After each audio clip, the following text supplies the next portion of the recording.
नमस्ते मित्रों।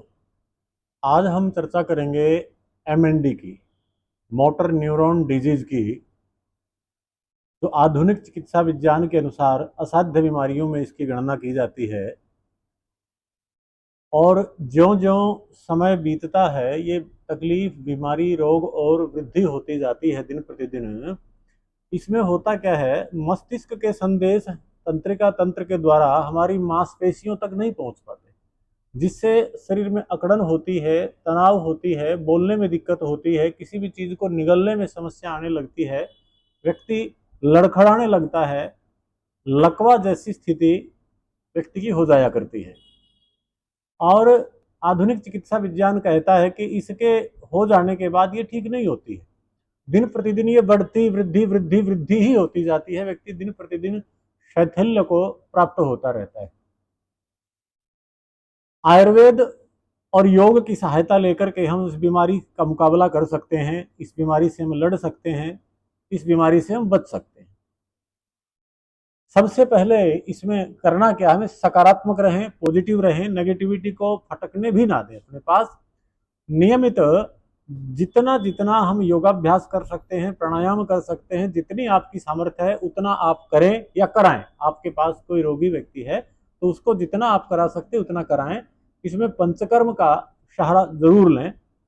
नेति, कुंजर क्रिया, बस्ती क्रिया, स्नेहन, स्वेदन, मसाज, इन सारी प्राकृतिक चिकित्सा और पंचकर्म का इसमें बहुत बड़ा योगदान रहेगा। उनका सहारा लेना नितांत आवश्यक है। उसके बिना हम इस बीमारी से लड़ ही नहीं पाएंगे। तो प्राकृतिक चिकित्सा और पंचकर्म का इसमें सहारा आप जरूर लें। साथ ही साथ अनुलोम विलोम प्राणायाम 1-1 घंटा, 2-2 घंटा, 3-3 घंटा जितना रोगी व्यक्ति कर सकता है दिन भर, चाहे 10 घंटा भी कर सकते हैं। आप बैठे बैठे थक गए तो लेट करके कर लें, लेटे लेटे थक गए तो खड़े होकर के कर लें। जैसी स्थिति में भी आप अनुलोम विलोम कर सकते हैं, आप उसको करते रहें। जितना करेंगे उतना ही आपका तंत्रिका तंत्र स्वस्थ होने की ओर अग्रसरित हो जाता है। इसके साथ साथ आप सूक्ष्म व्यायाम, आसन, जो भी आपका शरीर अनुमति दे उतना करें। जबरदस्ती की बात नहीं है, लेकिन जितना जितना शरीर आपका एक्टिव है, जो जो जो मांसपेशियों तक, जिन तक संदेश हमारा मस्तिष्क पहुंचा पा रहा है, जितना हमारा मोटर न्यूरॉन सिस्टम हमारे मैसेज को भेज पा रहा है हमारी मसल्स तक, उनका आप जरूर भी व्यायाम प्रतिदिन करिए। जितना जितना आप कर सकते हैं, 2 समय करें या 3 समय करें। उसके साथ साथ एक्यूप्रेशर का सहारा लें। हमारे हाथ के सभी बिंदुओं पर मोटी एक्यूप्रेशर की बॉल लेकर के हाथों में दबाएं, यूं रगड़ लें उसको।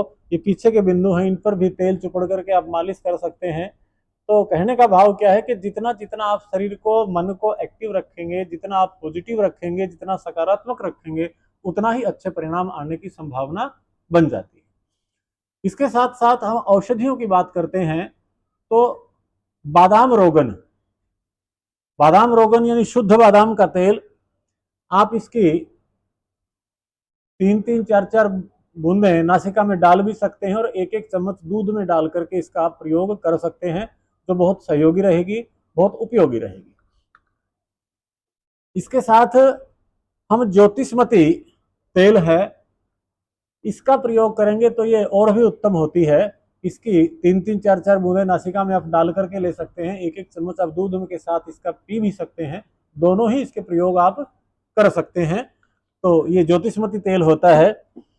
इसके अतिरिक्त ये डेली एक्टिव है। आपके शरीर के अंदर किसी प्रकार की न्यूनता न आए, आपके सारे विटामिन पूरे रहें, उसके लिए आप डेली एक्टिव का नियमित प्रयोग करें। 1-1 अथवा 2-2 दोनों समय आप ले सकते हैं।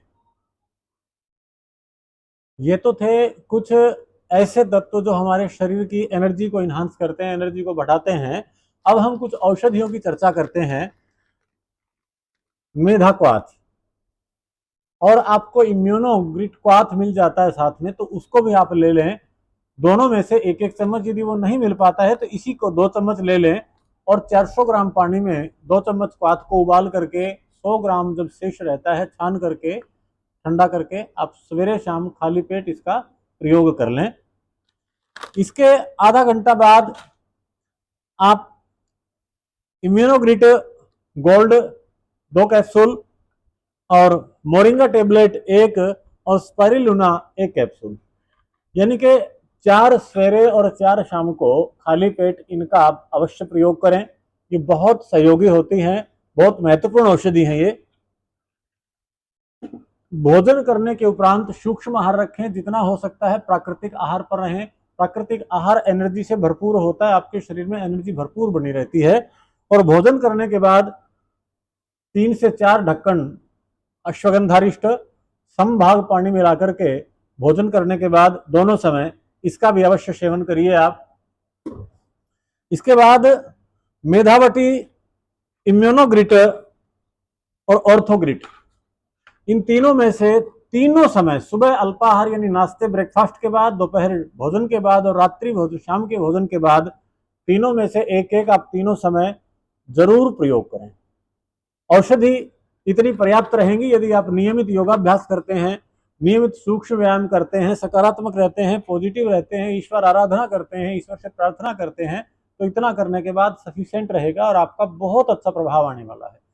उसके अलावा कोशिश करें जितना आप नेचुरल फूड लेते हैं, जितना आप कुदरती आहार लेते हैं, जितना आप प्रकृति के नजदीक रहते हैं, उतना आपको लाभ होने वाला है। कोशिश करें दोपहर से पूर्व कोई भी पकवान आप सेवन ना करें, जितना हो सकता है उतना फ्रूट लीजिए। 8 बजे से पहले कुछ न खाएं और 8 बजे के बाद जब आप भोजन करते हैं तो फल के रूप में भोजन करिएगा। आप 4 प्रकार का 6 प्रकार का संतुलित मिश्रित भोजन आप करिए फल का। दोपहर तक कुछ भी ना लें और दोपहर में जब भोजन करते हो तो पहले कुछ मात्रा में सलाद लें, सीजनल फ्रूट सलाद आदि खा करके उसके बाद आप भोजन करें। इसी प्रकार शाम का भोजन आप कोशिश करें 6 बजे तक कर लें, मैक्सिमम 7 बजे तक। इतना दिनचर्या आप फॉलो करते हैं, नियम में रहते हैं, ईश्वर का भजन करते हैं यानी उपासना करते हैं, आस्तिक हैं, तो मैं समझता हूं इतना प्रयत्न करने के बाद, इन औषधियों का सहारा लेने के बाद मोटर न्यूरॉन डिजीज से भी आप मुक्ति पा जाएंगे।